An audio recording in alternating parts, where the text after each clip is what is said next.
Galera do YouTube, bom dia, boa tarde, boa noite, né? Dependendo do horário que você estiver então acessando este vídeo.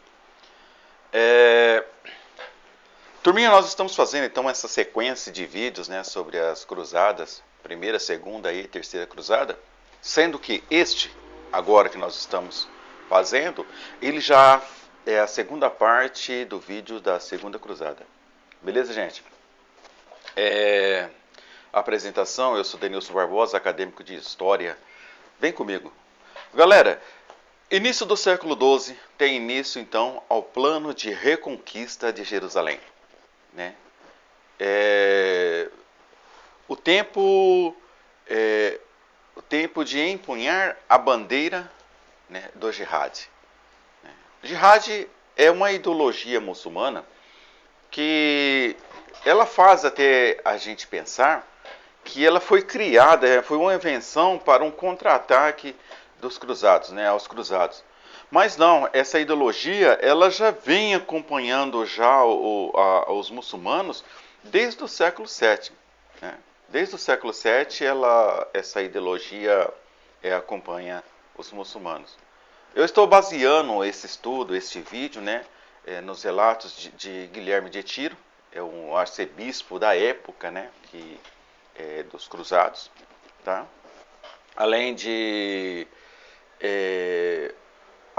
do próprio arcebispo, né, do arcebispo Guilherme de Tiro, o doutor, né, o historiador Taif al-Azari, né, esse é da atualidade, né. Então todo o meu estudo ele é baseado, ele tem fontes de referência, né. Então a minha referência da atualidade, né, é o doutor Taif al-Azari.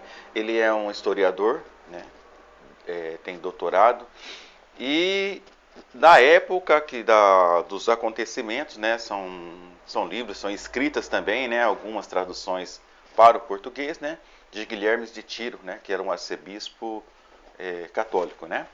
Então ele foi um historiador que nos proporcionou então esse privilégio, né, de estar sabendo tudo o que aconteceu ali na segunda cruzada e primeira cruzada também, né. Beleza, gente?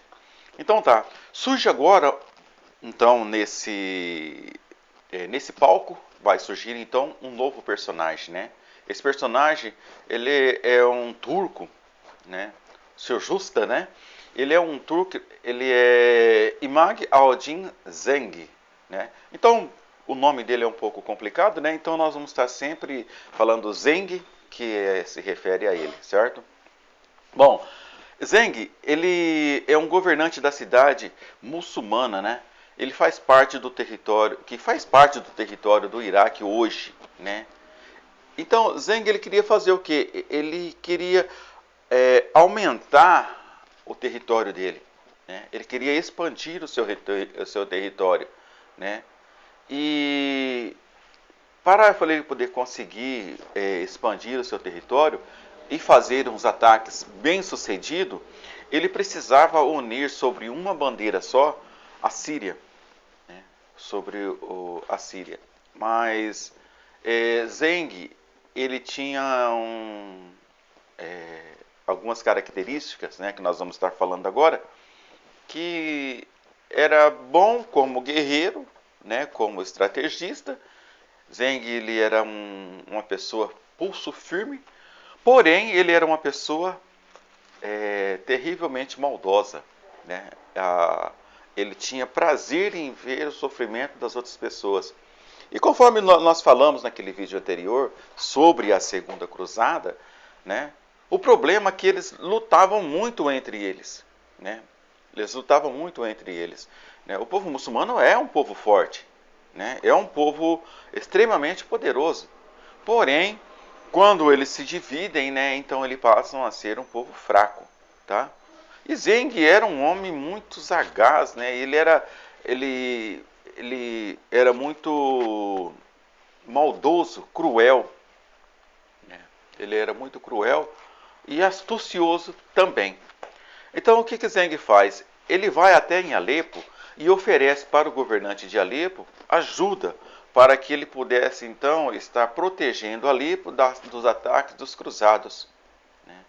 E Alepo, o governante de Alepo, no caso, ele vai relutando sobre essa oferta de Aldin Zeng.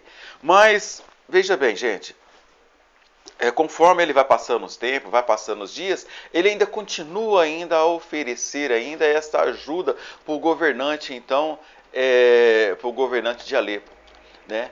E o governante de Alepo fica relutante, né, em aceitar esta oferta que Zeng fizera, né, para o próprio governante de Alepo. Bom, chega-se a um ponto que o governante de Alepo vai e aceita a oferta de Zeng. Com essa oferta, com essa palavra sim, eu quero você ajudando a proteger a cidade, a nossa fortaleza. Então Zeng passa então a governar todo o norte da Síria, né? Todo o norte da Síria, né? O Dr. Taef, ele diz assim que Zeng ele devolveu a alegria ao povo muçulmano, né? Porque com os ataques dos cruzados, o povo muçulmano eles perderam a alegria, porque os templos deles eram profanados, né? A adoração deles era acima de tudo. A vida deles não era envolvida para a guerra, né? A alegria deles era envolvida em adorar, né? Maomé era tudo para eles. Então, quando os cruzados chegaram e que começaram então a profanar os templos, então tudo aquilo dali tirou a alegria dos muçulmanos, né? E Zeng estava devolvendo de novo essa alegria para esse povo, né? E porque Zeng, o problema dele é que ele lutou, né, por mais ou menos uns 18 a 20 anos, né, para poder estar unificando o norte da Síria. Ele lutava mesmo. E ele era uma pessoa assim, conforme eu falei para você, né? Ele era uma pessoa, para vocês, ele era uma pessoa animalesca, né? Porque ele era uma pessoa muito mal. Ele sentia prazer em provocar dor, sofrimento nas outras pessoas. O prazer dele era esse, né? O Dr. Taaf até ele fala assim que ele é um tipo assim de pessoas como uma desgraça implacável, né? Porque quando ele encontrava com as pessoas, o desejo dele nunca era de ajudar, era sempre de tirar e ver a pessoa sofrer e acabar em nada, tá? Essa era a visão de Zeng. Zeng ele era desse jeito, uma pessoa muito rica, muito poderosa, porém muito maldosa, muito cruel, tá? Bom, acontece o seguinte, gente, que até mesmo aqueles que serviam Zeng, né, como soldados, eles temiam muito a Zeng, mas não é não é o problema, não é respeitar, é temer, ter medo, né? Não é o medo de respeito, mas o medo de ter medo daquilo que a pessoa era, né? Daquilo que a pessoa era. Por exemplo, quando ele falou assim que ele queria proteger Alepo, por que Alepo até então era uma cidade, uma fortaleza, onde os cristãos não tinham atacado, não tinham tentado conquistar? Por causa da acessibilidade ali, que era muito difícil. A acessibilidade daquela cidade, né, de Alepo, era assim, era um portão, onde você tinha que passar por cima de tipo de uma ponte, né? Não era aquela ponte levadiça, como você vê nos filmes, mas era uma ponte fixa, né? Onde era feito com colunas, né? Tinha caminho certinho. Então, para poder acessar a cidade, tinha que ser por ali, certo? Bom, passando por ali, ele tinha um portão gigantesco, né? Era o único lugar que tinha para poder entrar. Ao em volta da cidade, era um tipo de barrancos. Descia-se primeiro, então, aquele vale, né, que foi cavado para poder fazer a cidade. Aí depois, quando começava a subir para fazer os barrancos da cidade, era um tipo de rampa que a pessoa tinha que escalar. Era uma rampa bem íngreme, certo? Essa rampa bem íngreme, chegava lá no topo, lá já começava em seguida logo a muralha. Quer dizer que não tinha como você fazer essa rampa íngreme e logo em seguida a muralha de 9 ou 10 metros de altura, não dava. Então, era uma fortaleza mesmo, né? E acontece o seguinte, gente, que Zeng ele se propôs a proteger uma cidade que ela sozinha se autoprotegia, porque não tinha como ser atacada, certo? Mas ele conseguiu, e com isso ele conseguiu unir, né, totalmente o norte da Síria, né? Ele passou a ser o líder geral pelo norte da Síria, tá? Bom, gente, no ano de 1144, no ano de 1144, Edesa, né, ela estava a 190 quilômetros de Alepo. É, é perto, né? A maneira quando eu falo assim 140, 250, é cidade perto, né? Então ela estava a 190 quilômetros de Alepo e Zeng estava pronto para atacar, para retomar então Edesa, né? E ele reúne então o seu grupo de soldados, né? E começa então a fazer o que? Ele já fica de prontidão, esperando o momento oportuno para poder então estar fazendo este ataque, este contra-ataque, né? Só que ele precisava do momento oportuno, certo? E esse momento oportuno, com certeza, cedo ou tarde, iria chegar, certo? Bom, o que aconteceu? Zeng ele descobriu que o príncipe de Edesa saiu da cidade, né, em missão. Quando o príncipe saiu em missão, ele levou com ele, né, grande parte do exército dele, né, e deixou Edesa desprotegida. Né. E Edesa só ficou com um pouco contingente de soldados, né, o resto era só mulheres e crianças, né. Bom, ele sabendo que o príncipe não se encontrava, então era o momento oportuno. Ele acreditou que aquilo dali era um sinal de Deus para ele, que aquele era o momento para ele estar reconquistando Edesa, certo? Então ele tinha 30 mil soldados à disposição dele no momento, certo? Ele foi e atacou Edesa. Os cruzados que estavam do lado de fora, a hora que eles viram os muçulmanos chegar, eles galoparam para dentro da cidade e trancaram os portões. Não tinha como, o sultão, os soldados muçulmanos entrarem para dentro de Edesa. Não tinha como, porque as muralhas eram altas, eram bem protegidas e eles não tinham outra técnica, né? Para poder pular o muro não tinha como, porque se eles pulassem o muro, eles iam ser mortos. Não dava como, eles iam ser atacados. Bom, então Zeng, ele tinha no grupo dele, um grupo de soldados que eram também mineiros. Gente,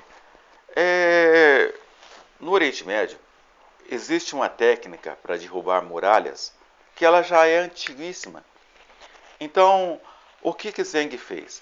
Ele pegou, reuniu grandes mineiros dos soldados dele, que começaram a cavar por baixo das muralhas, né? As muralhas eram muito largas, então os mineiros foram cavando por baixo das muralhas e foram escorando elas com madeira, né?